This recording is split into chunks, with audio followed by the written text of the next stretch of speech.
Sud Radio, les vraies voix qui font bouger la France, Philippe Rossi. Les vraies voix de la politique à 19h27 sur Sud Radio, c'est jusqu'à 20h. Une petite demi-heure pour faire un retour sur ce nouveau gouvernement, le remaniement qui a été annoncé ce matin. Nous sommes avec Luc-Éric Krief, entrepreneur, porte-parole du syndicat Place Alliance qui intervient dans la plasturgie. Nicolas Orsoy est avec nous, politologue et docteur en sciences économiques. Bonsoir Nicolas. Bonsoir. Bonsoir Luc-Éric Krief. Bonsoir Philippe, bonsoir à tous. Bonsoir à vous. Remaniement, Emmanuel Macron a-t-il tenu compte des résultats des législatives? C'est la question que l'on vous pose et vous votez dès maintenant sur le compte Twitter de Sud Radio. Et puis vous nous appelez également pour réagir, pour en débattre avec Luc-Éric et Nicolas. 0826 300 300. Alors on a pris connaissance du remaniement par communiqué ce matin. Un petit point très vite sur les entrants et les sortants. Damien Abad qui quitte le gouvernement. Olivier Véran nommé porte-parole du gouvernement à la place d'Olivia Grégoire. Marlène Schiappa de retour. Le médecin François Braun nommé ministre de la Santé. Christophe Béchu remplace Amélie de Montchalin à la transition écologique. C'est également le retour de Clément Beaune, nommé ministre des Transports. Jean-Noël Barrot qui hérite du numérique. Roland Lescure nommé ministre délégué chargé de l'industrie. Et puis, pour finir, Olivier Klein, le maire de Clichy-sous-Bois, nommé ministre chargé de la ville et du logement. Tiens, une petite question pour commencer, Luc-Éric Krief. Que vous inspire ce nouveau gouvernement? On nous promettait un gouvernement d'action. Bon, en même temps, un gouvernement doit agir, échec aux législatives ou pas. Que vous inspire ce nouveau gouvernement, Luc-Éric? Écoutez, très franchement, j'ai l'impression qu'on est dans la continuité. Ouais. Donc, il n'y a pas grand-chose de révolutionnaire dans ces nominations. Il y a des gens qui devaient partir. Je pense notamment à Marlène Schiappa qui avait fait vœu de contrition en disant qu'elle ne reviendrait pas et qui revient. Moi, je suis de plus en plus dans l'expectative, dans le doute également au niveau du gouvernement tel qu'il est mis en place. Voilà, j'espère que, j'ai toujours dit que l'arbre ne va pas accoucher d'une souris. Voilà, je m'interroge, très sincèrement, je m'interroge énormément. Ouais. Alors, c'est les impressions, on va rentrer dans le détail, on va dans l'analyse dans quelques instants. Nicolas Orsoy. Bon, écoutez, C'est le jeu des chaises musicales? Ben oui, mais Oui. le remaniement, c'est normal, il y a eu des élections législatives, ok. Mais la vraie question, c'est pourquoi faire? C'est-à-dire que les hommes passent, les textes restent. Donc moi, mon vrai souci, c'est qu'est-ce qu'on va faire sur les questions fondamentales, la sécurité, l'économie, la relance, l'hôpital. Pour moi, c'est ça. Les hommes changent, les hommes sautent aussi vite qu'ils sont nommés. Il y en a un, d'ailleurs, M. Abad, qui est pas resté très longtemps. Oui. Je regrette d'ailleurs que la présomption d'innocence n'ait pas joué. Je pense personnellement qu'on ne devrait pas parler, que ce soit sur des plateaux de télé ou ailleurs dans les journaux, d'affaires qui ne sont pas jugées. Il faut le redire. Il aurait dû 100 rester millions au de fois. gouvernement, selon vous, Damien Abad? Elisabeth Borne, c'est la condition. Elisabeth Borne n'en voulait plus. Oui, mais ça, c'est de la politique. Oui, non, Moi, je suis parle d'accord. de droit, juridiquement. Bon, c'est vrai que c'est la présomption d'innocence. Oui, alors voilà, on a inventé le concept de présomption d'innocence. En fait, pour rien, puisqu'en fait, c'est une présomption de culpabilité. D'ailleurs, ce concept même n'a pas de sens. Quand vous êtes mis en examen, il y a une présomption de culpabilité. Il ne faut pas raconter l'histoire. Par contre, on ne devrait pas en parler sur des plateaux de télévision ou dans la presse. Ça devrait ça, être, c'est tant que compliqué. c'est pas jugé. Oui, c'est vrai. C'est la vie privée, terminé. Alors, tiens, juste sur ce point de vue, sur ce point-là, Luc-Éric Krief, il aurait dû rester au gouvernement. Damien Abad, selon vous?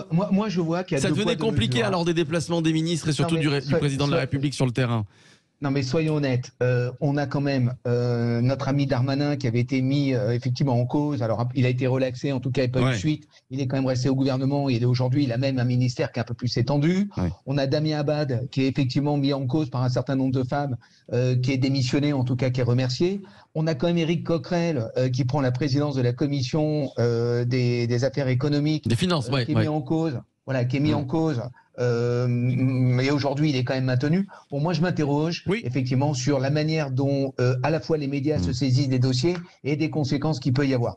Voilà, j'ai l'impression qu'il y a deux poids, deux mesures. En tout cas, c'est quelque chose, des mesures qui sont à géométrie variable et on ne comprend plus rien. Nous, vu de l'extérieur, on ne sait plus qui fait quoi, qui est coupable, qui est innocent. Voilà, on s'interroge. C'est comme tout le reste et je partage l'avis de Nicolas. Les hommes restent. Les hommes restent et il n'y a rien qui change. Et d'autant plus que les affaires éclatent généralement au moment d'une nomination. C'est-à-dire qu'on pourrait tout à fait imaginer que, par exemple, 6 mois avant une élection présidentielle, si quelqu'un a quelque chose à dire, il le dit, mais après c'est terminé. On fait l'élection présidentielle normalement. Il n'y a plus de mise en cause 6 mois avant. Voilà. Et c'est pareil pour le reste. Donc alors, ça quoi? On interdit de porter plainte? C'est pas possible, ça. En tout cas, on a du dit point de vue de la loi, c'est pas possible. On a dit que tant que ça n'est pas jugé, c'est oui, du ça, domaine autre chose. de la vie privée. C'est autre chose. Voilà. C'est autre chose. Ça, c'est un Alors grand tiens, est-ce qu'il a tenu compte du résultat des élections législatives, Luc-Éric Rief? Alors on ne sait pas si c'est, on parlait d'Yannick Jadot dans ce nouveau gouvernement, encore Éric Coquerel, en tout cas les partis d'opposition. Est-ce que c'est Emmanuel Macron qui finalement n'en ont pas voulu, ou alors est-ce que c'est eux qui ont dit non? Pour l'instant, c'est un peu flou. Luc-Éric Rief. Alors, je vais vous faire une réponse qui est la mienne, qui n'engage que moi. Mais bon, ceci étant, si on regarde bien, vous avez la NUP qui est importante, qui est le deuxième parti. Vous avez le Front National qui est le troisième parti qui est représentatif au niveau de l'Assemblée. Après, derrière, il y a les LR. Bon, peu importe. En tout cas, globalement, les gens n'ont pas voulu d'un gouvernement de coalition. Ceci étant, quand on regarde au sein de la NUP, il y a effectivement les écolos, le Parti socialiste et LFI. Il y a peut-être des partis extrémistes dont Macron ne voulait pas, donc LFI, le RN. Où sont les écologistes? Où sont les gens du Parti socialiste? Moi, je m'interroge. Alors, personne ne voulait d'un gouvernement de coalition et je comprends, je peux l'entendre. Ceci étant, pour ma part, le gouvernement ne tient pas compte forcément de la représentativité au niveau de l'Assemblée nationale. Voilà. Nicolas Orsoy. Bah oui, il est clair que les partis ont refusé des coalitions avec automaticité de soutien à l'Assemblée nationale. C'est évident, sinon c'était pas la peine de faire une Assemblée législative avec des votations, comme on dit. Bien sûr qu'il n'y a pas eu de coalition, il n'y aura pas de coalition. Il y aura simplement, au coup par coup, soutien des uns ou des autres, et des autres parfois, avec, à mon avis, comme je l'ai déjà dit, des textes qui seront assez orientés ou très à droite ou très à gauche, parce que les textes du milieu auront évidemment, en général, pas l'accord de la droite ou pas l'accord de la gauche. En tout cas, pas de NUPS. Donc, on aura, à mon avis, une extrémisation, si vous voulez, des textes. On va être sur des textes beaucoup plus orientés. Et sinon, d'ailleurs, il n'y aura pas soutien. Donc, pour que les textes passent, ils seront orientés très à droite ou très à gauche. Alors, justement, à propos de textes de loi, Emmanuel Macron espérait qu'avec ce nouveau gouvernement, mais pour ça, il aurait fallu des partis, enfin des têtes d'opposition à la tête de certains ministères, il espérait récupérer une quarantaine de députés qui lui manquent pour avoir la majorité absolue. C'est peine perdue, c'est fichu, Nicolas Orsoy. Non seulement c'est peine perdue, mais je pense que ce serait presque contre-productif qu'il y ait une coalition avec des députés automatiquement OK avec ce que proposera le gouvernement. Il y aura discussion texte par texte, et il y aura tantôt l'accord des uns, tantôt l'accord des autres. Et finalement, c'est ça un peu... finalement, c'est ça la démocratie et l'Assemblée nationale, l'avis du Parlement. Absolument. C'est ça. Luc-Éric Rief, Emmanuel Macron n'a donc plus tous les pouvoirs. Alors, moi, je vais prendre un exemple très concret, si vous me permettez, Philippe. C'est la réforme des retraites. La NUP veut 60 ans, le Rassemblement national a 60 ans, les LR veulent pousser l'âge de la retraite et la majorité relative également. Ça va être quoi le compromis? Ça va être 62 ans, 63 ans? Ouais. Comment est-ce qu'on va régler la problématique des retraites, la problématique du plein emploi, la relance économique, à partir du moment où il va falloir trouver des compromis qui vont être instables, intenables, et on va avoir effectivement des gens qui vont rester arc-boutés sur leur position, comme la NUP ou comme le RN, des gens qui vont avoir un mécontentement au niveau des LR. Voilà, ça va être comment au niveau des décisions, au niveau des réformes, et au niveau de ce qu'il va falloir à un moment donné faire de manière très concrète et rapide. Mais c'est un bon exemple. Ça peut rester aussi bloqué de très longs mois, oui, c'est un bon des exemple. années. C'est fini la réforme des retraites, Nicolas Non, pour moi, c'est pas fini, parce que l'AREM plus LR vont, à mon avis, tourner autour de 64, 65 ans. Ça va passer. Simplement, ça, la NUPS sera contre, Rassemblement National sera contre, mais ça passera l'AREM et LR. Voilà. Voilà un exemple, justement, où... Alors, après, je dis pas que ça se fera pas sans conflit social dans la rue, parce qu'évidemment, le pouvoir législatif, c'est une chose, le pouvoir de la rue, c'est autre chose. Et bien sûr que NUPS va faire en sorte pour qu'il y ait des contestations. Ça, c'est évident.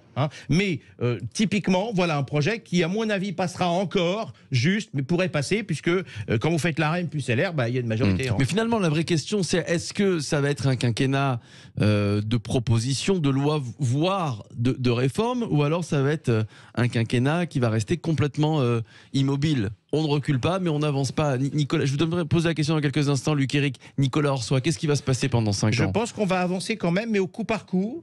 Et on va avancer un coup à droite, un coup à gauche. Il n'y aura pas d'automaticité dans le soutien de l'Assemblée nationale.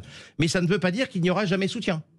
Pour qu'il n'y ait aucun soutien, il faudrait que tout le monde soit d'accord contre le gouvernement. Or ça, à mon avis, ça ne pourrait arriver que dans des cas relativement extrêmes. Mais par contre, effectivement, sur des textes typiquement comme les retraites, à mon avis, ça passera quand même. Mais il y aura une contestation dans la rue. Luc-Éric Rief, avant de vous donner la parole au 0826 300 300, Luc-Éric, quinquennat d'immobilisme ou alors, comme le dit Nicolas Orsoy, le gouvernement va réussir à faire passer quelques textes au cas par cas et au coup par coup? Ouais, je pense que Nicolas a raison. Il y aura forcément des choses qui vont passer au coup à coup. Par contre, je vois très bien une dissolution très rapidement, à moins de 12 mois. Une dissolution parce que Macron, effectivement, est quand même obligé de mettre en place un certain nombre de réformes qui auront du mal à se mettre en place. Il ne trouvera pas forcément de majorité sur l'ensemble des textes, puisqu'il n'a pas cette majorité et que le LR n'ont pas forcément envie de composer avec lui. Donc, à un moment donné, on s'orientera vers une dissolution. Ce qu'il faut espérer, bon, ouais. C'est risqué, non, une dissolution? Ben, dans un an, s'il arrive à dans démontrer, un an. s'il arrive à démontrer Ouais. dans un an que effectivement la France elle est complètement immobilisée et que les réformes qui sont nécessaires ne passent pas, eh ben il a peut-être une chance sur un malentendu. Oui, voilà, c'est un peu qui tout double, non, Nicolas Orsoy? Alors, une dissolution dans un an. Oui, il y a un scénario qui n'est pas totalement à exclure, c'est qu'on ait une telle tension dans les rues à un moment donné, que le pays soit totalement livré, j'allais dire, au saccage, quoi, en gros, de certains, qu'effectivement, la Macron dit, bah, écoutez, puisque c'est comme ça, vous voyez bien, c'est pas possible, donc je dissous et je somme tout le monde de me donner une majorité pour qu'enfin les choses changent. Mais ça, c'est un scénario qui, à mon avis, il y aura des tensions dans les rues, c'est sûr. Maintenant, est-ce que ça se passera comme ça? Mais c'est quelque chose qui n'est pas impossible en cas d'empêchement complet. C'est une possibilité. Une espèce de révolution, si vous voulez, permanente, où tout est paralysé, les ports, les autoroutes, les avions, les trains, etc. C'est comme disait le général de Gaulle, la Chienlit, n'est-ce pas? Et bien là, effectivement, bah oui, là tout s'arrête. Et là, effectivement, le président dit, bah écoutez, puisque c'est comme ça, on recommence, on revote tout. Puis si j'ai pas la majorité, bah ça continuera. Bon. Et là, les Français se sacrifient en disant, bah non, ok, on va donner plein pouvoir à M. Macron pour quand même que le pays sorte. Bon, pour l'instant, c'est encore de la politique fiction. Mais ça reste de la politique fiction. Hein. 0826 300 300. Tiens, est-ce que selon vous, Emmanuel Macron, avec ce nouveau remaniement, ce nouveau gouvernement, a tenu compte des résultats des élections législatives? Cédric est avec nous. Bonsoir Cédric. Bonsoir vous tous. Bonsoir Nicolas Orsoy qui est avec nous, Luc-Éric Krief et vous Cédric au 0826 300 300. Vous nous appelez de Béziers. Satisfait de ce nouveau gouvernement, Cédric? Alors moi j'ai envie de dire quel gouvernement, parce qu'il y a eu un changement entre temps ou pas? Non, pas trop. Moi voilà, c'est ce que je pensais. Il y a quand même quelques nouveaux entrants. Si tu n'aimes pas le boudin à la purée, tu mangeras du boudin aux pommes. C'est un petit peu ça, quoi. Donc je trouve ça un petit peu aberrant en fait. J'ai écouté également, je vous ai écouté tout à l'heure là, mais j'ai écouté également Monsieur André Berkoff à midi. J'ai trouvé qu'il y avait un de ses auditeurs qui a vraiment dit ce qu'il en était. On en est en fait à détruire le peuple, c'est-à-dire qu'en fait on nous fait fermer notre bouche. Et je disais tout à l'heure à Aude hors ligne que effectivement le problème qui se passe aujourd'hui, c'est qu'en fait on nous donne des morceaux de petites choses. Et moi je disais, je voudrais bien que M. Macron écoute ce que j'ai à lui dire là tout de suite. Je reste courtois et je reste poli. Je veux pas d'aide, je veux pas qu'on m'aide. Autour de moi j'ai des gens, ils pleurent le matin, ils vont bosser, on nous donne des aides, on veut pas d'aide, on veut gagner notre argent en travaillant. On veut pas d'aide, on nous donne des... Moi heureusement je suis passé à l'éthanol bien qu'il augmente, mais j'ai ma femme, elle peut même plus aller bosser. On peut plus aller bosser. 30 € pour 15 litres. La voiture fait 7 litres au 100. On n'en a même pas pour la semaine. Alors comme disait Coluche, effectivement, aujourd'hui, avec le gouvernement qu'on a, en fait, eh ben, la fin du mois est dure, très dure. Surtout les 30 prochains jours, les 30 derniers jours. Voilà, on se retrouve là, en fait. Le 2, le 3, déjà, on est pendu. Et c'est même pas qu'on fait des excès ou quoi que ce soit. Je bois pas, je fume pas, on sort pas, mais on fait rien. On a un loyer qui est correct, malgré tout, mais on n'arrive pas à vivre. Arrêtez de nous donner des aides. C'est pas ce qu'on veut. On veut arriver à s'en sortir. Et pour s'en sortir, il faut être intelligent et ne pas nous donner le sou, comme faisaient les rois ou les évêques quand ils voyaient des pauvres, et leur dire, il va se taire, ça va les calmer quelque temps.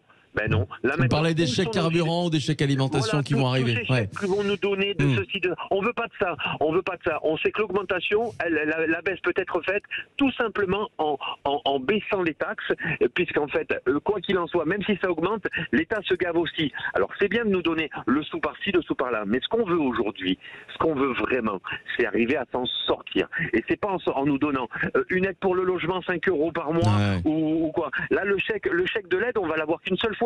Le chèque pour les courses, c'est une seule fois dans l'année. 100 € sur l'année. Ça ne sert absolument à rien. Ça fait un trou dans la caisse. Il vaut mieux plutôt dans ces cas-là écouter le peuple, ce qu'il a à vous dire, écouter l'opposition, ce qu'elle a à vous dire, mais il est tellement têtu, borné. Et c'est malsain, ça en devient malsain ce qu'il fait. Parce qu'en fait, il contourne les lois et détourne les lois pour pouvoir toujours être le maître de la situation.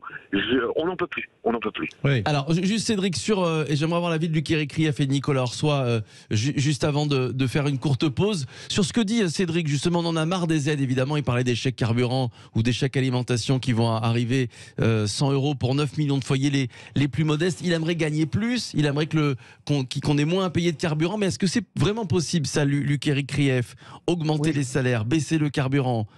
Alors moi je crois qu'effectivement il y a un certain nombre de choses qui doivent être mises en place rapidement et Cédric a entièrement raison.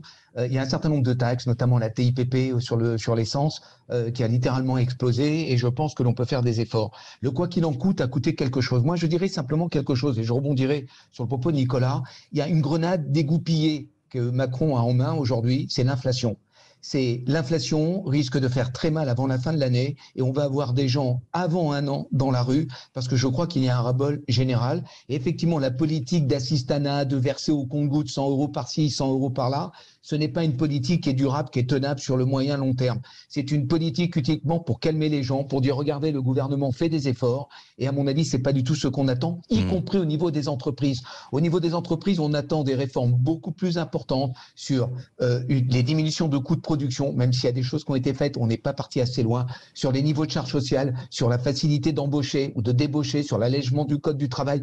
Il y a beaucoup de choses à mettre en œuvre. Et aujourd'hui, le quoi qu'il en coûte tel qu'il a été mis en place par Macron, c'est malheureusement une cotère sur une jambe de bois et on ne fera rien, on ne réglera pas le véritable problème profond qu'a la France au niveau économique. Ouais. En 30 secondes, Nicolas Orsoy. Oui, moi je crois sur ce sujet en 30 secondes. Oui, il faut baisser la TIPP, c'est une évidence. Ouais. Ça, on n'a pas le choix. Sinon, on va vers une gilet jaunisation de la vie publique française. C'est épouvantable. Par contre, je suis pas contre, moi, qu'on relève la TVA de 20 à 22%.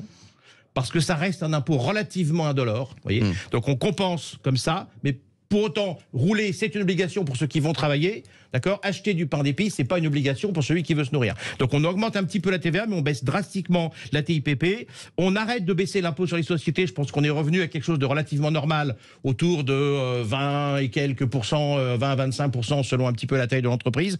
On baisse un peu l'IRPP si on veut, et puis surtout, on baisse les charges sociales par une augmentation des salaires. C'est-à-dire qu'on dit la facture est la même pour l'employeur, simplement il y a moins de charges sociales et on compense par plus de salaires, c'est-à-dire plus de revenus disponibles pour ceux qui travaillent. Merci à vous Cédric. Merci Cédric pour avoir débattu avec Nicolas Orsoy, Luc Krief, pour nous avoir donné votre avis, votre analyse sur ce remaniement. On va se retrouver dans quelques instants. Merci Cédric. À bientôt sur Sud Radio. Elisabeth Borne ne se soumettra pas au vote de confiance des députés mercredi.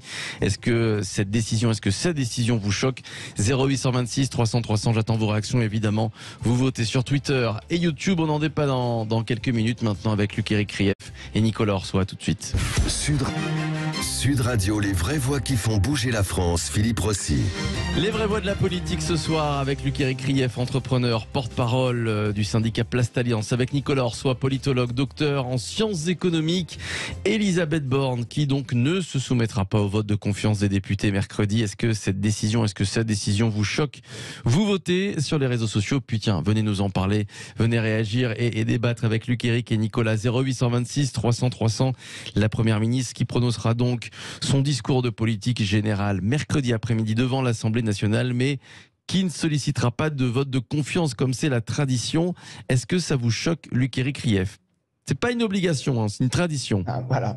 Enfin, je considère que politiquement, si jamais elle le fait, elle a toute chance de sauter. Donc, si c'est pour avoir mis en place un deuxième gouvernement pour donner sa démission tout de suite derrière, je trouve que c'est un peu idiot, en tout cas, ça serait stupide, franchement, de le faire. Donc, je suis pas choqué parce qu'effectivement, il n'y a pas d'obligation, mais en même temps, c'est tellement naturel. Il y a une majorité relative, des gens qui n'attendent que de la voir en ligne de mire, au coin du bois. Moi, je la comprends, la pauvre femme, elle est quand même sur un siège éjectable, c'est quand même pas facile, la position qu'elle a. Donc, je suis pas choqué, pas plus que ça. Ouais. Nicolas Orsoy. Écoutez, moi je vais vous faire une réponse, non pas de Normand, mais je pense qu'il n'est pas impossible que si elle demandait le vote de confiance, elle l'obtienne. Mais ça ne veut pas dire qu'elle obtiendrait un accord pour tout le reste. C'est-à-dire qu'il y aurait parfois des rejets sur des textes au coup par coup. Mais cela dit, ayant dit ça, je considère que néanmoins, vu que c'est pas une obligation de par la Constitution, Eh bien, effectivement, c'est une tradition nouvelle qu'il n'y aurait pas toujours vote de confiance. Donc moi, si j'étais à sa place, je ne demanderais pas le vote de confiance. Là, sur 240 députés... Pour éviter un problème d'éviction. Juste, faisons quelques petits calculs. Sur 240 députés de Renaissance de la majorité, il manque à peu près une quarantaine de députés pour que ce vote de confiance soit positif. Qui pourrait voter positivement pour Elisabeth Borne, selon vous, Luc Krief? Il manque 40 députés. Un petit peu des LR, un petit peu du RN. La NUP, non, c'est hors de question, j'imagine. Et est-ce que c'est jouable ou pas, ce vote de confiance? Moi, je pense que c'est aléatoire. Très sincèrement, c'est risqué. Je serai à sa place, je ne le ferai pas. Vu que je ne suis pas obligé de le faire, donc je n'aurai aucune raison de le demander. Voilà, il y a plus d'enjeux, à mon avis, à venir, plutôt que d'avoir un vote de confiance qui pourrait être positif, mais qui a de bonnes chances d'être négatif. Je pense qu'il faut qu'elle s'attelle au travail. Il faut lui donner effectivement aujourd'hui. Faut lui donner sa chance. Le crédit, voilà, le crédit sur le fait que c'est quand même quelqu'un de compétent, même si elle est très technocrate, c'est quand même quelqu'un qui a montré qu'elle était compétente. Donc attendons plutôt son discours de politique générale et attendons de voir un petit peu quelle orientation elle veut donner à sa politique dans les 6 mois qui viennent, pour lui donner crédit ou pas. Voilà, je crois que le véritable passage et le grand oral, qui est la politique générale qu'elle va présenter, c'est la confiance des Français. C'est vrai. Ouais, je crois que il est plus important, à mon avis, de se positionner là-dessus plutôt que de phosphorer sur un éventuel accord sur un vote de confiance. Moi, j'ai besoin de savoir où elle veut mener le pays. Alors pour l'instant, elle dévisse un peu dans les sondages. Alors Emmanuel Macron perd des points, Elisabeth Borne aussi. Oui, moi, en effet, je pense qu'elle pourrait tout à fait obtenir un vote de confiance parce qu'une bonne partie des LR n'est pas systématiquement contre le gouvernement. Donc je pense qu'elle pourrait l'obtenir. On pourrait même imaginer ce qu'on fait parfois en économie, vous savez, ce qu'on appelle le shadow rating. C'est quoi le shadow rating? C'est une notation non officielle. On pourrait imaginer qu'elle dise, OK, je ne demande pas le vote de confiance parce que je peux très bien ne pas le demander, c'est mon droit, mais on va quand même le faire de manière officieuse. C'est-à-dire que vous votez pour, en gros, pour du beurre, quoi. Ouais. Et elle pourrait dire, après, on communique ou on communique pas sur le résultat, mais il n'est pas officiel, mais il n'est pas impossible qu'il soit positif et qu'effectivement, une bonne partie des LR disent, nous, a priori, on n'est pas contre, donc on est d'accord, vous avez notre confiance, mais ça ne veut pas dire qu'on s'interdit de voter non à un certain nombre de textes qui nous paraîtront problématiques. Alors, c'est tout. Vous, ça vous choque pas, Luc Krief et Nicolas Orsoy, mais est-ce que vous pensez que ça choque les Français? Nicolas. Moi, je pense que ça peut choquer les Français. Ouais. Excusez-moi, Philippe. Oui, moi, je pense que ça peut choquer les Français parce qu'il y a des traditions que les Français aiment bien voir respecter. Donc, je pense que ça peut choquer et ça veut dire que quelque part, il peut y avoir une remise en cause. Alors, comme le Français est un peu contestataire dans sa nature profonde, je peux considérer qu'effectivement, ils attendent avec impatience et les Français attendent avec impatience ce vote de confiance. Mais ceci étant, voilà, je pense qu'on est aussi raisonnable et on n'a pas besoin d'avoir un gouvernement à l'italienne ou à l'israélienne avec tous les 6 mois des députés qui passent au pilori pour savoir s'ils vont être élus ou pas. Oui, sur le fond, je suis d'accord qu'effectivement, ça ne serait pas anormal qu'il y ait un vote de confiance, mais très honnêtement, si on interrogeait les Français dans la rue et on leur disait, voilà, pouvez-vous nous expliquer le principe du vote de confiance? Il n'y en a pas 1% qui connaît le principe. Donc il faut être honnête. Oui, c'est mieux, pour asseoir la légitimité d'un gouvernement, c'est mieux, mais 1, c'est pas une obligation, 2, il y a peu de gens qui connaissent bien le processus, ou qui même le connaissent tout court, d'accord? Pour eux, il y a les élections présidentielles, l'élection législative, et puis on part du principe qu'en principe, le Premier ministre est plus ou moins en accord avec l'Assemblée quand tout se passe bien. Et puis quand tout se passe mal, comme c'est le cas, ce sera un peu plus compliqué, mais c'est pas pour ça qu'il n'y aura pas certaines réformes qui passeraient. Moi, je pense que la France n'est pas condamnée parce que il n'y a pas une majorité automatique. Attention, je rappelle qu'avant, il y avait une majorité automatique, ça veut dire que parfois, quand des textes un peu dingues, ils passaient quand même. Donc c'est plutôt une avancée qu'il y a une vraie discussion.